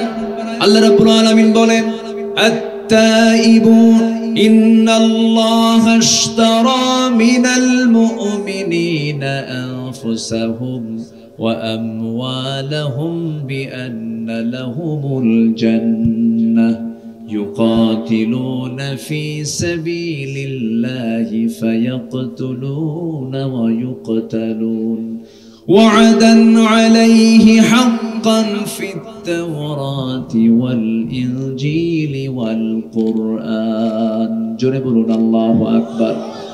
الله رب العالمين মুমিনের জান এবং মালকে জান্নাতের বিনিময়ে কিনে নিয়েছেন। এরা কি করবে? আল্লাহর রাহে সংগ্রাম করবে, নিজেরা শহীদ হয়ে যাবে, অন্যকে দুনিয়া থেকে বিদায় করবে। আল্লাহ তাআলা বান্দাকে জান্নাত দিতে চান, জান এবং মালের বিনিময়ে সবাইকে জানমাল দিতে রাজি আছেন নাকি? আসতে কয়, সবাইকে জানমাল দিতে রাজি আছেন নাকি? জান দেব কার পথে? মাল দেব কার পথে? আমাকে জান্নাত বুঝাইয়া দিবেন তিনি আমার কে? আল্লাহ, আল্লাহর কাছে আমি জানমাল বুঝাইয়া দেব, আল্লাহ আমাকে জান্নাত বুঝাইয়া দিবেন, যেমন করে সাহাবে কেরাম করেছেন। আমার ভাইরা, আমার নবীজি বদর যুদ্ধের দিন যুদ্ধের জিহাদের গুরুত্ব নিয়ে আলোচনা করছেন। একজন সাহাবী খেজুর খাচ্ছিলেন। রাসূল বলছেন, তোমরা কি জানো এই যুদ্ধে যে বান্দা অংশগ্রহণ করবে তার জন্য এমন একটা জান্নাত, জান্নাতের প্রশস্ততা হলো আসমান জমিন বরাবর।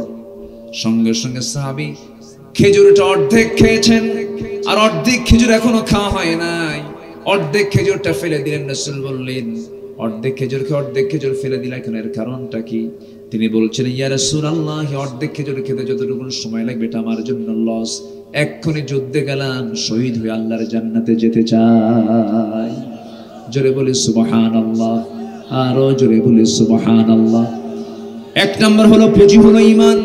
ঈমান যদি কমপ্লিট হয়ে যায়, জান এবং মাল আল্লাহর পথে দিতে তার কোনো প্রকার কৃপণতা চলে আসবে না। কিন্তু ঈমানের পথে কিছু বাধা আছে, যে সমস্ত বাধাগুলো থাকলে পরে তার ঈমানটা নষ্ট হয়ে যায়, ক্যান্সার আক্রান্ত হয়ে যায়। যেমন কোনো বান্দার মধ্যে যদি শিরিক ঢুকে যায়, মুনাফিকি ঢুকে যায়, অহংকার ঢুকে যায়, আল্লাহর অপছন্দনীয় মোটামুটি 17টা অপকর্ম আছে। 17টা অপকর্ম যার মধ্যে ঢুকবে, সেই ঈমানটা হলো রোগাক্রান্ত ঈমান। 17টা পয়েন্টের মাত্র 3টা পয়েন্ট বলেছে, আরো মোটামুটি 14টা পয়েন্ট আছে। আসুন ধীরে ধীরে আমরা ওই দিকেও যাব। এই দিক থেকে আমরা বলতেছিলাম, ঈমান যদি মজবুত হয়ে যায়, তার জন্য জানমাল দেওয়াটা কঠিন না সহজ? বলেন কঠিন না সহজ? তার মুখ থেকে কখনো এমন কথা বের হবে না, যত রক্ত লাগে দেব, প্রয়োজনে লোক পাঠাবো, আমি যাব না। এই প্লেয়ার আছে না আমার দেশে? আছে না নাই? শুধু একটা সাইকেলের চাকা বাস চলে শীত হয়ে পড়ে, মারে দৌড় উল্টা। আবার কিছু কিছু বুড়ো চাচা আছে, বোম্বিং হলো সামনে ঝাঁপিয়ে পড়ে, পিছপা হয় না। আছে না নাই? সম্মানিত ভাইয়েরা, সম্মানিত বন্ধুগণ, জিহাদ ফি সাবিলিল্লাহর কাজটাকে অনেকে দুর্বল চোখে দেখতে চান না। এটা হচ্ছে ঈমান চেকের জায়গা। ঈমান চেকের জায়গা মসজিদ নয়, মসজিদে সবাই নামাজে পড়ে। ঈমান চেকের জায়গা হলো ময়দান, ঈমান চেকের জায়গা হলো মাঠে। এজন্য আমার রাসূল মুনাফিককে চিনতে পেরেছেন মসজিদে না জিহাদে? নামাজে না জিহাদে? জিহাদে। চিনতে পারেন না রাসূল আগে। উহুদ যুদ্ধের দিন আমার নবীজি উহুদের প্রান্তরের দিকে রওনা করলেন। মাঝপথে মুনাফিকরা এসে বলল, ইয়া রাসূলুল্লাহ, কুরাইশদের সৈন্য সংখ্যা কত? বলা হলো 3000। আমাদের কত? 1000। এই অসম যুদ্ধে আমরা যাব না। আমার রাসূল বললেন, তোমরা যদি কেউ না যাও, আমি রাসূল একা গিয়ে বাতিলদের মোকাবেলা করব। সম্মানিত ভাইয়েরা, উহুদ যুদ্ধের দিন আমার নবীজি সাহাবে কেরামকে নিয়ে রওনা করলেন। মুনাফিকরা মাঝখান থেকে পালায় গেল। মুনাফিককে চেনা যায় কোথায়? নামাজে না জিহাদে? পালায় গেল, চলে গেল। আমার নবীজি পিছপা হলেন না, উহুদে চলে গেলেন। আমার নবীজি চতুর্দিকে লক্ষ্য করলেন। নবীজির সেদিন মাথায় টুপি ছিল না, নবীজির মাথায় ছিল হেলমেট। সেদিন নবীর মাথায় পাগড়ি ছিল না, মাথায় ছিল যুদ্ধের পোশাক, হেলমেট, লোহার হেলমেট তিনি পরেছেন। হাতে ছিল অস্ত্র, বর্ষা, ঘোড়ার পিঠে অশ্বারোহী সেনাপতি মুহাম্মদ সাল্লাল্লাহু আলাইহি ওয়াসাল্লাম যুদ্ধের ময়দানে চতুর্দিকে একটা মোচড় দিলেন, একটা মহড়া দিলেন। এরপরে একটা চিকন গলিপথের পাশে সাহাবে কেরাম 50 জনকে ডাক দিয়ে বললেন, এই উঁচু পাহাড়, উঁচু একটা টিলার উপরে তোমরা এখানে শেল্টার নেবে, অবস্থান করবে। যতক্ষণ আমার পারমিশন না পাবে এই স্থান তোমরা ত্যাগ করবে না, নচেত এই দিক দিয়ে শত্রুরা কিন্তু অতর্কিত হামলা চালাবে। যুদ্ধ শুরু হয়ে গেল। এক পর্যায়ে, প্রাথমিক পর্যায়ে মুসলমানদের বিজয় প্রায় নিশ্চিত। 16 আনার 15 আনা মুসলমানদের দখলে চলে আসছে। আমার নবীজি সাহাবে কেরাম কি যুদ্ধের জায়গাগুলো সব সিলেকশন করে দিয়েছেন। কিন্তু এই 50 জন তীরন্দাজ সাহাবী মনে মনে চিন্তা করলেন, সিদ্ধান্ত নিলেন, যেহেতু যুদ্ধ থেমে গেছে, এই জায়গায় থেকে আর কি লাভ? তরবারি ছেড়ে তারা সেই স্থানটা ছেড়ে অন্য কোথাও চলে গেছে। কাফিরদের ভিতর থেকে, কুরাইশদের ভিতর থেকে একটা টিম ওই চান্স নিয়ে ওই চিকন গুলিপথ দিয়ে তারা ভিতরের দিকে অতর্কিত হামলা চালিয়েছে। তাদের হামলার মূল লক্ষ্য ছিল অন্য কিছু নয়। মূল লক্ষ্য ছিল, তারা চিন্তা করলো কাউকে মারার দরকার নেই, একটা ব্যক্তিকে মারলে ইসলাম শেষ হয়ে যাবে। এই চিন্তা মাথায় নিয়ে দূর থেকে বৃষ্টির মতো তীর মারা শুরু করলো রাসূলকে লক্ষ্য করে। সাহাবে কেরাম টের পেয়ে দূর মেরে এসে নবীর চতুর্পাশে দাঁড়ায় গেছেন 8-10 জন সাহাবী। তীর আসতেছে বৃষ্টির মতো, পাখির বাচ্চার মতো তীরবিদ্ধ হয়ে সাহাবা একরাম একটার পর একটা পড়ে যাচ্ছেন, মারা যাচ্ছেন, শহীদ হয়ে যাচ্ছেন। 10 জন সাহাবীর 9 জনে দুনিয়া থেকে বিদায় নিলেন। সর্বশেষ সাহাবী রাসূলকে জড়িয়ে ধরে বলছেন, ইয়া রাসূলুল্লাহ, বৃষ্টির মতো তীরগুলো আসতেছে, এখনো তীরগুলো থামে নাই, তীরবিদ্ধ হয়ে যাবে আপনার দেহ। এই কথা রাসূলকে জড়িয়ে ধরলেন। রাসূলকে জড়িয়ে ধরে বলছেন, ইয়া রাসূলুল্লাহ, আল্লাহর কসম করে বলি, আমি আমার জীবনের চাইতে আমি আপনাকে বেশি ভালোবাসি। যত তীর লাগবে আমার পিঠে লাগুক, কিন্তু আপনার গায়ে না লাগুক। দিন প্রতিষ্ঠা হবে আপনার মাধ্যম দিয়ে, আপনার বাঁচা দরকার পৃথিবীতে। লক্ষ দাজানের চাইতে একটা মুহাম্মাদের দাম বেশি। জোরে কোন সুবহানাল্লাহ। ওই সাহাবী শাহাদাত বরণ করলেন। ওই সাহাবী রাসূলকে বাঁচাতে গিয়ে দেখা গেল তার গোটা শরীরটা ঝাঁঝরা হয়ে গেছে, তীরবিদ্ধ হয়ে 80 থেকে 85টি নেজা তরবারির দাগ ফুটে উঠেছিল, তীরবিদ্ধ হওয়ার দাগ ফুটে উঠেছিল। সাহাবী দুনিয়া থেকে বিদায় নিল, রাসূল একাকী পড়ে গেলেন। কাফেররা কাছাকাছি চলে এলো, হাতের মধ্যে পাথর এবার নিল। প্রথমে তীর দিয়ে মেরে তাকে আঘাত করার চেষ্টা করা হলো, এবার হাতের মধ্যে তারা পাথর নিল। দূর থেকে পাথর মারা শুরু করলো। নবীজির কাছাকাছি যাওয়ার সাহস পেল না। দূর থেকে যখন একজন পাথর মেরেছে, নবীজির মাথায় ছিল হেলমেট, হেলমেটের চিকন লোহা নবীজির কপালের মধ্যে শক্ত হাড়ের মধ্যে গেঁথে গেল। আরেকটা ঘাত আসলো গাল বরাবর, শিরস্ত্রাণের চিকন লোহা নবীর গালের মধ্যে গেঁথে গেল। কপালের হাড়ের মধ্যে লোহা গেঁথে গেছে, গালের মধ্যে আরেকটা লোহার ফলা ঢুকে গেছে। আরেকটা পাথর মেরে দিয়েছে মুখ বরাবর, সামনের সুন্দর 2টি দাঁত ভেঙে পড়ে গেছে। একই মুখের ভিতরে 3টে ইনজুরি, কপালে লোহাবিদ্ধ হওয়া, গালে লোহাবিদ্ধ হওয়া, সামনের 2টা দাঁত ভেঙে পড়ে যাওয়া, গড়ে গড়ে রক্তগুলো পড়ছিল। নবীজি সহ্য করতে না পেরে মাথা চক্কর মেরে নবীজি উহুদের ময়দানে তিনি চক্কর মেরে পড়ে গেলেন, উপর হয়ে পড়ে থাকলেন। নবীজির মুখে রক্ত দিয়া জমিন রক্তে রঞ্জিত হয়ে গেল। নবীর পাশে কেউ নাই, এমন চিত্র যখন কাফেরদের সামনে চিত্রায়িত হতে থাকলো, ওরা ওদের মিডিয়ায় প্রচার করে দিল, মুহাম্মদ বিন আব্দুল্লাহ দুনিয়া থেকে বিদায় নিয়েছে, রাসূল দুনিয়াতে নাই। এমন সংবাদ যখন সাহাবা একরামদের কানে কানে চলে গেছে, সাহাবা একরাম অস্থির হয়ে গেছেন। বিশেষ করে সাইয়েদনা ওমর ফারুক কাঁদতে কাঁদতে বলছেন, যে দুনিয়ায় রাসূল নাই সেই দুনিয়া আমার বাঁচার কোনো প্রয়োজন নাই। এই কথা বলে আবার যুদ্ধ তিনি শুরু করে দিলেন। এমন সময় সাইয়েদনা আলী মনে মনে চিন্তা করছেন, না না, রাসূল দুনিয়া থেকে বিদায় হতে পারেন না, কারণ দিনের কাজ এখনো সম্পন্ন হয় নাই। তন্ন তন্ন করে খুঁজতে খুঁজতে গিয়ে এক জায়গায় গিয়ে দেখেন আমার নবীজি মুখ থুবড়ে একটা গর্তের মধ্যে পড়ে আছেন। গোটা শরীর তার রক্তে রঞ্জিত, জামাটা রক্তে লাল হয়ে আছে, দাড়িগুলো রক্তে লাল হয়ে আছে, চেনা যাচ্ছিল না। আমার রাসূলকে দেখা মাত্রই সাইয়েদনা আলী কাঁদতে কাঁদতে বলছেন, ইয়া রাসূলুল্লাহ, যে নবীর দেহ থেকে কুরাইশের রক্ত ছড়ায় দিল, আপনি তাদের ব্যাপারে লানত করুন। রাসূল বলছেন, আলী রে, আমি তোমার কাছে একটা কথা স্পষ্ট ভাষায় জানান দিতে চাই, বেশি দিন দূরে নয়, যে দেহের রক্ত এই জমিনে স্পর্শ করেছে, এই জমিনে একদিন আল্লাহর দিন কায়েম হয়ে যাবে। যেরকম সুবহানাল্লাহ। সাইয়েদনা আলী বুকের মধ্যে নিয়ে, কোলের মধ্যে নিয়ে এত জোরে দৌড় মারলেন, নিরাপদ জায়গায় তাকে শোয়া রাখলেন। সাহাবে কেরাম রাসূলকে দেখতে পেলেন, নবীজির কপাল থেকে রক্ত গড়ে গড়ে পড়তেছে, লোহাটা গেঁথে আছে, গালের মধ্যে লোহাটা গেঁথে আছে, কেউ টান দিতে পারছেন। রাসূল খুব কষ্ট পাচ্ছিলেন, হাত দিয়ে টান দিলেন, রাসূল আওয়াজ করছিলেন, কান্নার আওয়াজ বের হচ্ছিল।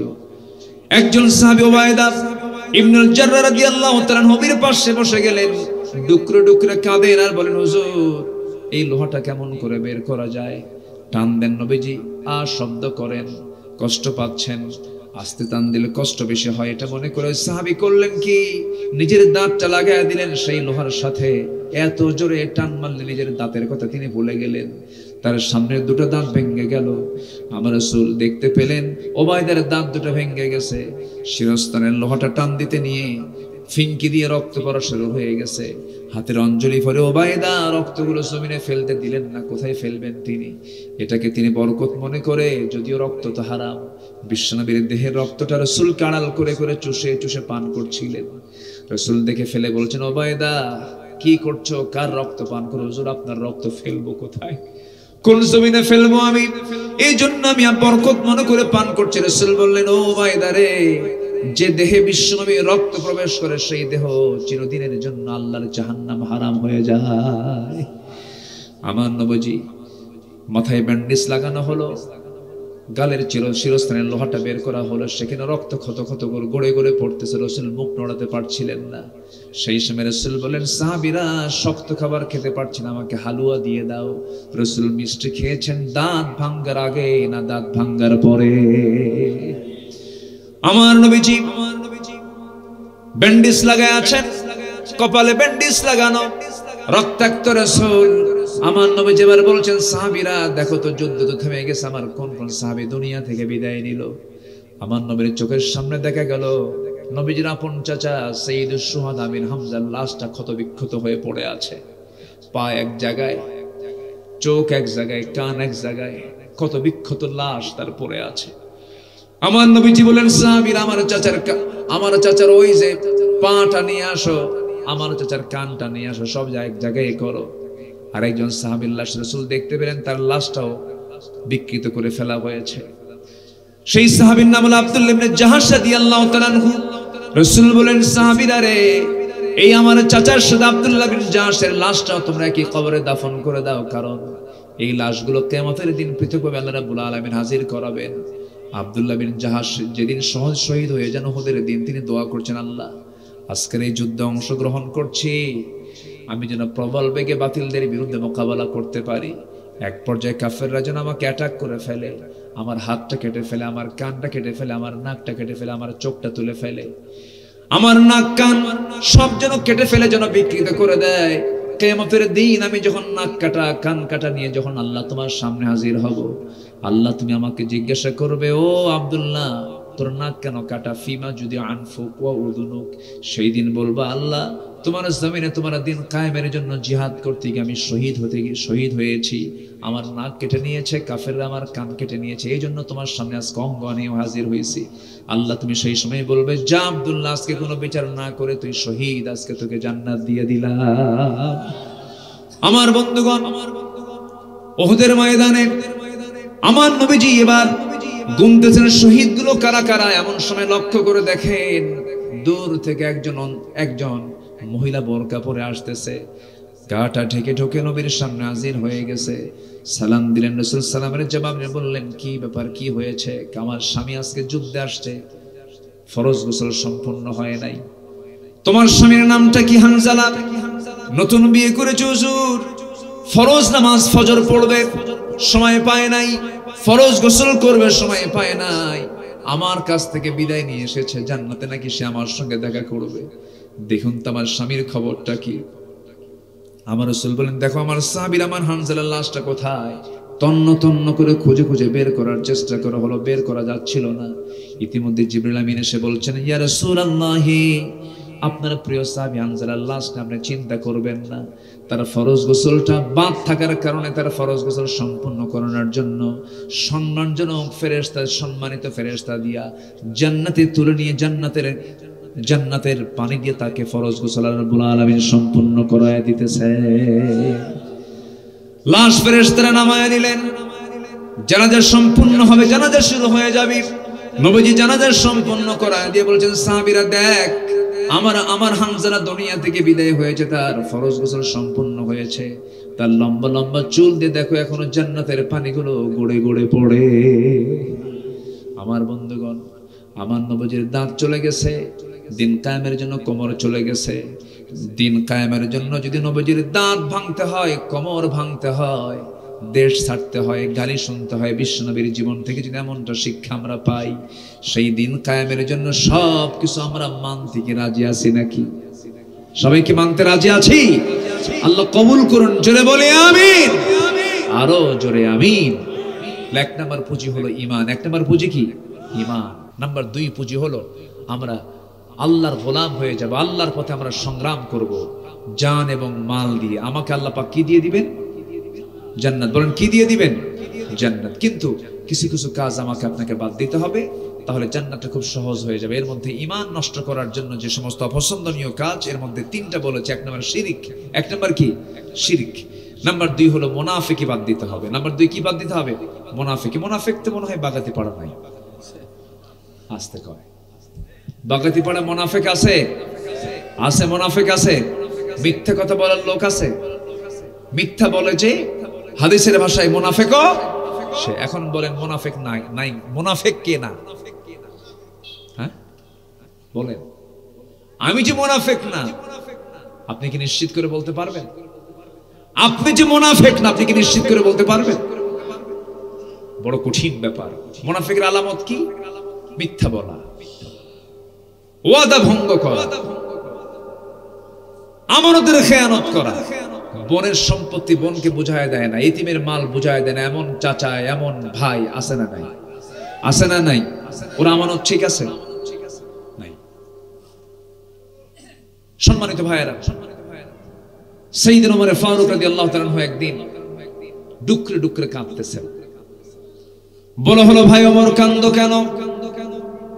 তিনি বলছেন, আমার মন বলতেছে আমি বুঝি মুনাফিক হয়ে গেছি। আমার নবী একজন সাহাবীর কাছে মুনাফিকের তালিকা দিয়েছিলেন, তার কাছে মুনাফিকদের তালিকা ছিল, কারা কারা মুনাফিক। সেই সাহাবী হুযায়ফা রাদিয়াল্লাহু আনহুর কাছে গিয়ে একদিন ওমর ফারুক হাওমাও করে কেঁদে কেঁদে বলছে, ভাই হুযায়ফা, রাসূল তো তোমার কাছে মুনাফিকের তালিকা দিয়েছেন, দেখো তো ওই তালিকার মধ্যে আমি ওমর ফারুক আমার নামটা আছে নাকি? সেই সাহাবী, দায়িত্বপ্রাপ্ত সাহাবী কেঁদে কেঁদে বলছেন, ভাই ওমর, আপনার নামটা এর মধ্যে থাকবে, আপনি এমন চিন্তা করেন কেন? রাসূল তো আপনার শানে বলেছেন, আমার ওমর ফিল জান্নাহ, আবু বকর ফিল জান্নাহ, আপনি তো জান্নাতি, দুনিয়াতে আপনি জান্নাতের সংবাদ পেয়ে গেছেন। সাইয়েদনা ওমর ফারুক বলেন, শোনো আমার ভাই, আমার মন বলে, আমার জামল আমার যে দুরবস্থা, আমার মন বলে আমি বুঝি মুনাফিক হয়ে গেছি। এই জন্য আমার বন্ধুগণ এই বিষয়টা নিয়ে সবার ভিতরে টেনশন আছে না নাই বলেন? চিন্তা থাকার দরকার আছে না নাই বলেন? আচ্ছা, আমরা শিরিক করব না, জোরে বলি ইনশাআল্লাহ। নাম্বার 2 হলো মুনাফিকি করব না। নাম্বার 3 হলো অহংকার করা যাবে না। অহংকার আছে যার, পতন হবে তার, পতন হবে তার। ছাত্র বৈষম্য বিরোধী আন্দোলনের ছেলেরা, মেধাবী ছাত্র, যোগ্য সম্পন্ন শিক্ষার্থী, তারা স্টাডি করে বড় বড় ডিগ্রি তারা নিয়েছে। ঢাবির ছাত্র তারা আন্দোলন করতে নিয়ে বলল, মেধার কোটা হোক, মেধার ভিত্তিতে যাচাই হোক, কোনো কোঠা থাকবে না, কোনো কোঠা রাখা যাবে না। এদের কথার মধ্যে যুক্তি আছে না নাই বলেন? কোটা দরকার না মেধা দরকার, বলেন বলেন, কোটা দরকার না মেধা দরকার? মেধা যাচাই হোক, এই দাবি করে বসলো। জবাবে প্রাইম মিনিস্টার বললেন, রাজাকারের নাতিপুতিরা চাকরি পাবে। বলেন তো এটিকে বিনয়ের কথা না অহংকারের কথা? বলেন, বিনয়ের কথা না অহংকারের কথা? 54 বছর পরে এসে এই সমস্ত কাহিনী, এই সমস্ত ট্যাগ মানুষ খায় নাই, উল্টা খেমে গিয়েছে, প্রতিবাদের ঝড় উঠেছে। ওরা মুক্তিযুদ্ধকে ব্যবসা বানিয়েছিল। এরপরে কেউ কেউ এই দেশটাকে তার পৈতৃক সম্পত্তি মনে করেছিল, ঠিক কিনা বলেন? সব অহংকারের পতন আল্লাহ পাক একসঙ্গে ঘটিয়ে দিয়েছেন। তিনি আমার কে? আসতে বলবেন না, তিনি আমার কে? আলেমদেরকে বেইজ্জত করতে গিয়ে আল্লাহ ওদেরকে ন্যাংটা করে বিদায় করে দিয়েছে। আলেমদেরকে হত্যার পরিকল্পনা তারা নিয়ে কিছু আলেমকে হত্যা করে তারা ভেবেছিল যে আমরা আরো শেষ করে ফেলবো, কিন্তু আল্লাহ ধরেন না, কিন্তু আল্লাহ ছাড়েন না, ছাড় দেন, ছেড়ে দেন, আল্লাহ ধরে ফেলেছেন। আমরা এই সময়কে আমরা কাজে লাগাবো, প্রত্যেকটি ভাইয়ের কাছে আমরা দ্বীনের দাওয়াত পৌঁছিয়ে দেব, জোরে বলি ইনশাআল্লাহ। দ্বীনের সৌন্দর্য আমরা উপস্থাপন করব, জোরে বলি ইনশাআল্লাহ। আল্লাহর অপছন্দনীয় 17টা অপকর্ম আছে, এর মধ্যে 3টা বলেছে। নাম্বার 4 হলো কুফর, অবাধ্যতা। নাম্বার 5 হলো আল্লাহ রাসূলকে কষ্ট দেওয়া। নাম্বার 6 হলো অভাবের ভয়ে সন্তানকে হত্যা করা, রিজিকের ভয়ে সন্তানকে হত্যা করা। এমন বাপও আছে না নাই? এমন মাও আছে না নাই?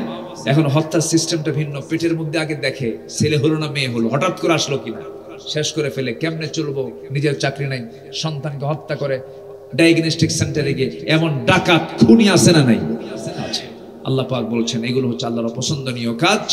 ওয়ালা তাকতুলু আওলাদাকুম খাশিয়াতা ইমলাক নাহনু নারযুকুহুম ওয়া ইয়াকুম। নাম্বার 7 হচ্ছে পিতামাতার সঙ্গে খারাপ আচরণ যারা করবে, এটা আল্লাহর খুব অপছন্দনীয় কাজ।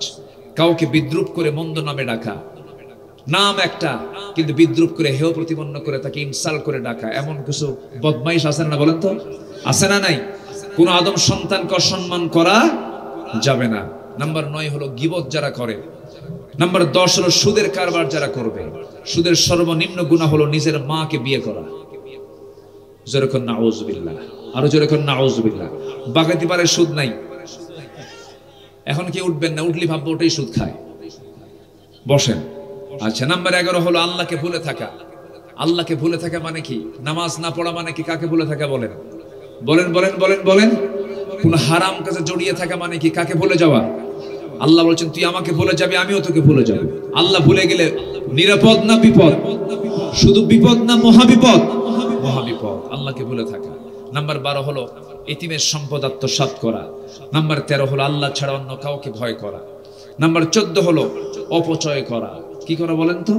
অপচয় করা। সম্পদ আছে বলি কি অপচয় করা যাবে? বলেন, অপচয় করা যাবে না, কখনো অপচয়, আমরা অপচয়ের ধারে পাশে আমরা যাব না। জোরে বলি ইনশাআল্লাহ। ইসলাম অপচয়কে পছন্দ করে না, আল্লাহ পাক মৃত ব্যয়কে পছন্দ করেন। নাম্বার 15 হলো ধন সম্পদ আল্লাহর রাস্তায় ব্যয় না করে আকাম কুকামে খরচ করা। আছে না? আসতে বলবেন না, আছে না? নাই, আছে। নাম্বার 16 হলো দুনিয়াবি লোভে মিথ্যা শপথ দেওয়া, ওয়াদা ভঙ্গ করা। নাম্বার 17 হলো আল্লাহর পথকে না ধরে শয়তানের পদাঙ্ক অনুসরণ করা। এই 17টা অপকর্ম যদি আমরা ছেড়ে দিতে পারি, আমাকে মোহাব্বত করবেন যিনি, তিনি আমার কে? 5 ওয়াক্ত নামাজ পড়বেন কারা কারা? একটু হাত তুলে দেখেন তো দেখি। 5 ওয়াক্ত নামাজ। জোরে বলি ইয়া আল্লাহ, আরো জোরে বলি ইয়া আল্লাহ। আমাদেরকে 5 ওয়াক্ত সালাত আদায় করার তৌফিক তুমি আল্লাহ দিয়া দাও। জোরে বলি আমিন, আরো জোরে আমিন, আরো জোরে আমিন। কষ্ট দিয়ে ফেললাম, কষ্ট দিয়ে ফেললাম। সম্মানিত ভাইয়েরা, আমরা কতটা নিরাপদ আছি প্রতিবেশী দেশ দেখলে টের পাবেন। নামাজ পড়ছে, পুলিশ পিটাচ্ছে। নামাজ পড়ছিস কেন? মসজিদ ভেঙে দেওয়া হচ্ছে। ওদের কাছ থেকে আমাদের শেখার কিছু নেই। সাম্প্রদায়িক দাঙ্গা ওদের দেশে আছে, আমার দেশে সাম্প্রদায়িক সম্প্রীতি আছে, ঠিক কিনা বলেন? আমরা দেশকে সামনের দিকে এগিয়ে নিয়ে আমরা এই দেশকে একটি মডেল দেশে রূপান্তরিত করতে চাই, ইসলাম দিয়ে, কোরআন দিয়ে। জোরে বলি ইনশাআল্লাহ, আর জোরে বলি ইনশাআল্লাহ।